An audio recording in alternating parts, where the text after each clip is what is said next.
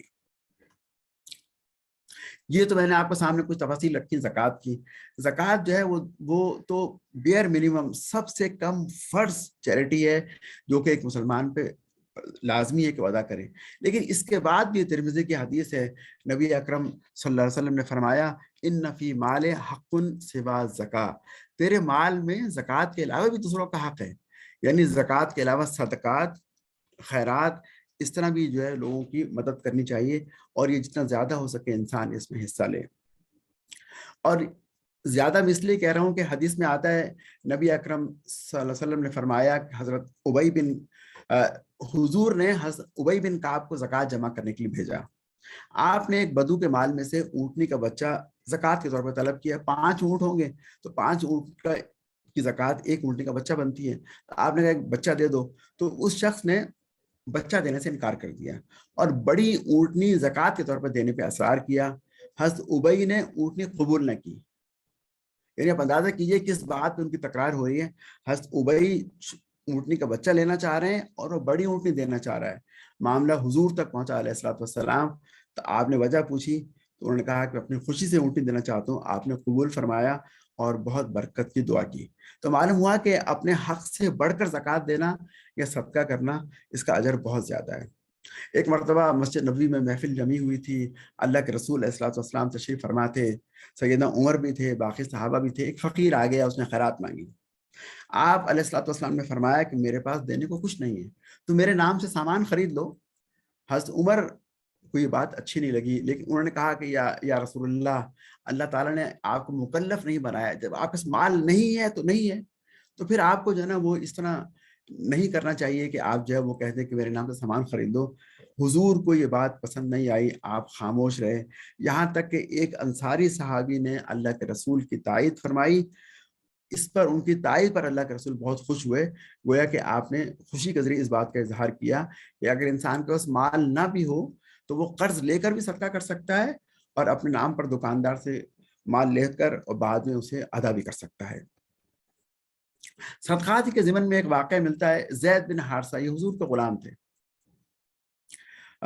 ان کے پسندیدہ گھوڑے کا نام شبلہ تھا, یعنی گھوڑوں کے لوگ نام رکھا کرتے تھے. انہوں نے اللہ کے راستے میں اپنے پسندیدہ گھوڑے کو خیرات کے طور پر دے دیا. جب وہ دے کر آ گئے تو حضور نے ان کے بیٹے اسامہ کو یہ گھوڑا واپس کر دیا. باپ جو ہے وہ گھوڑا صدقے میں دے کر آئے اور بیٹا وہ گھوڑا لے کر گھر واپس آ گیا. اسے دیکھ کر حضرت زید رضی اللہ تعالیٰ عنہ بہت اداس ہو گئے. وہ سمجھے کہ شاید میرے صدقے کو قبول نہیں کیا گیا. حضور کے پاس پہنچے تو حضور نے فرمایا کہ اللہ نے تمہارے صدقے کو قبول کر لیا اور ہم نے گھوڑا تحفتاً تمہارے بیٹے اسامہ کو دے دیا. اس کے بعد انہیں اطمینان. صدقات کے لیے احادیث میں بہت ترغیب آئی ہے. احادیث میں آتا ہے خیر الناس من ینفع الناس, سب سے اچھا شخص وہ ہے جو لوگوں کو فائدہ پہنچائے. اتقوا النار لو بشق التمر, اپنے آپ کو جہنم کی آگ سے بچاؤ, ہاں تم کھجور کا ایک ٹکڑا ہی دے کر اپنے آپ کو بچا سکو تو جہنم کی آگ سے بچا لو. ایک اور حدیث میں آتا ہے ید العلیٰ خیر من ید السفلیٰ, کہ دینے والا ہاتھ اوپر والا ہاتھ نیچے والے ہاتھ لینے والے ہاتھ سے بہتر ہے. ایک صحابی آئے اور کہا یا رسول اللہ میری والدہ کا انتقال ہو گیا ہے, میں ان کی جانب سے صدقہ کرنا چاہتا ہوں تو کیا کروں. آپ نے فرمایا کہ پانی کا صدقہ کرو. تو انہوں نے کنواں کھدوایا, اس پہ لکھ دیا کہ یہ میری والدہ کے ثواب کے لیے. حدیث میں آتا ہے کہ اللہ تعالیٰ ایک کو اپنے بائیں ہاتھ دیتے ہیں اور اس کی پرورش کرتے ہیں یہاں تک کہ وہ پہاڑ کے برابر جاتی ہے. یعنی انسان تو ایک کھجور دے کر بھول جاتا ہے, لیکن وہ کھجور اللہ کے یہاں پرورش پاتی رہتی ہے یہاں کے تک کہ پہاڑوں کے برابر جاتی ہے. پھر یتیموں کی مدد کا بڑا اجر ہے. آپ نے فرمایا کہ انا و کافل الیتیم فی الجنت ہاکذا, آپ نے 2 انگلیوں میں اشارہ کیا, میں اور یتیم کی مدد کرنے والا جنت میں اس طرح ہوں گے, یعنی وہ میرے قریب ہوگا. ایک حدیث میں آتا ہے کہ نابینا کی مدد کرنا بھی صدقہ ہے. اصحاب صفہ, جو کہ پہلی اسلامی یونیورسٹی مدینہ میں قائم کی گئی, ایک چبوترا تھا. لوگ صحابہ آتے تھے اور وہاں بیٹھ کر جو ہے وہ علم حاصل کرتے تھے دین کا. جن کا گھر نہیں تھا وہیں سو جاتے تھے. کھانے کو کچھ نہیں تھا، ان کا ذریعہ معاش نہیں تھا، تو لوگ وہاں پر کھانا دے جاتے تھے، اور کچھ لوگ جو ہے نا وہ کھجوریں وہاں پر لٹکا کے چلے جاتے تھے۔ ایک مرتبہ حضور علیہ الصلوۃ والسلام وہاں تشریف لائے، دیکھا کہ ایک کھجوروں کا خوشہ لٹکا ہوا ہے۔ آپ نے اسے دیکھ کر ناراضگی کا اظہار فرمایا اور کہا کہ یہ شخص جو کھجوریں لے کر آیا، یہ اگر چاہتا تو اس سے اچھی کھجوریں بھی دے سکتا تھا، لیکن وہ ایسا نہیں کر سکا، اس نے ایسا نہیں کیا، اب اس کو بھی آخرت میں اس طرح کی ردی یعنی خراب کھجوریں ہی ملیں گی۔ اس سے بڑھ کر ایک حدیث اور ملتی ہے، اور بہت ہی جو ہے نا وہ اہم حدیث ہے۔ اللہ کے رسول نے فرمایا کہ احب الاعمال الی اللہ، سب سے بہترین عمل اللہ کے نزدیک، سرور نہ ہو، وہ اطمینان، وہ خوشی ہے جو تم داخل کرو علی قلب مومن، جو کسی مومن کے دل میں، یعنی اگر کسی تم مومن کو خوشی پہنچا دو تو یہ اللہ کے نزدیک سب سے اچھے اعمال میں سے ایک اعمال ہے۔ پھر آپ نے فرمایا کہ خوشی کیسے پہنچائی جا سکتی ہے؟ کسی کو کھانا کھلا کر، یا اس کا قرض ادا کر کے، یا اس کی تکلیف دور کر کے۔ اور پھر فرمایا، بڑی اہم بات فرمائی آپ علیہ السلام نے، کہ میرا یعنی اللہ کے نبی کا مسجد نبی میں 1 مہینے بیٹھ کر نفلی اعتکاف کرنا اس سے بہتر ہے، یعنی حضور کا مسجد میں 1 ماہ تک اعتکاف کرنا اس سے بہتر ہے کہ میں چل کر جاؤں اور کسی مومن بھائی کی مصیبت دور کر دوں، اس کی کوئی حاجت پوری کر دوں، اس کی کوئی حاجت رفع کر دوں۔ بھائیو، یہ زکوٰۃ کے حوالے سے مختصر گفتگو تھی، جس میں نے آپ کے سامنے زکوٰۃ کے مسائل اور اس کی اہمیت اور اس کے مصارف بیان کیے، اور پھر اس کے بعد جو ہے وہ صدقات کے بارے میں جو اللہ کے رسول نے ترغیبات دی ہیں وہ آپ کے سامنے رکھی۔ دعا ہے کہ اللہ تعالیٰ ہمیں ان لوگوں میں شامل کرے جو بہت زیادہ صدقات ادا کرنے والے اور وقت پر زکوٰۃ ادا کرنے والے ہیں۔ جزاکم اللہ خیر۔